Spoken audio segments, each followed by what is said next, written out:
Have you ever wondered how Netflix gives you movie suggestions or Google Maps shows you accurate travel times? Well, my friend, it all starts with a powerful computer. And in this video, we are going to be showing you how to build one. Now let's start with the GPU. There are two main things to keep in mind, VRAM and CUDA cores. Getting them right directly translates to faster training time. And that's why you should allocate a majority of your budget to this component. The graphs on your screen, we have done an image training benchmark through ResNET 50 to give an approximate performance figure for the latest GPUs. For VRAM, you have to make sure that this is larger than a single data batch because having less CUDA cores means slower training times, but having insufficient VRAM means probably no training.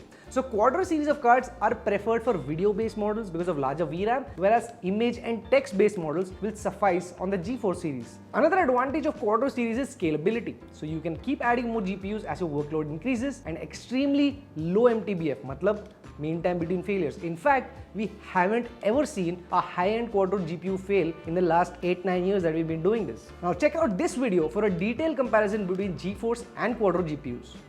If all of this is sounding a little bit tricky, you can check out our catalog of optimized machine learning builds on our website, which will give you a good starting point to get started.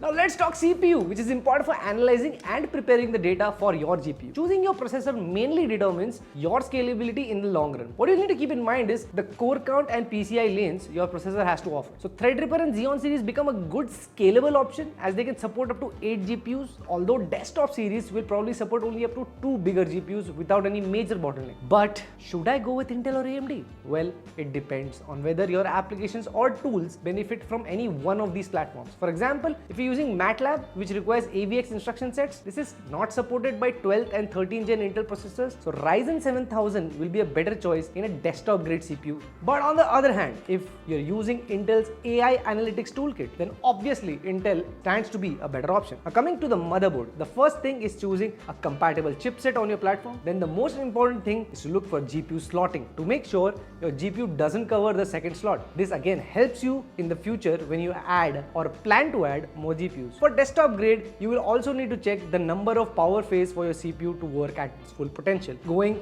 15 and above is ideal for high-end CPUs like i9 and Ryzen 9. Finally, check if all your required connectivity ports like USB, Thunderbolt, etc. are available on the motherboard of choice. But let's not forget about the storage. You'll need a lot of space for all the data you'll be working with, and you'll have to go for NVMe drives since hard drive streaming speeds can become a bottleneck when data is too large to fit in the system memory. It's one of those areas where buying more than you think you need is probably a good idea, because let's assume a model with large data sets like recording entries to surveillance footage, something which is already.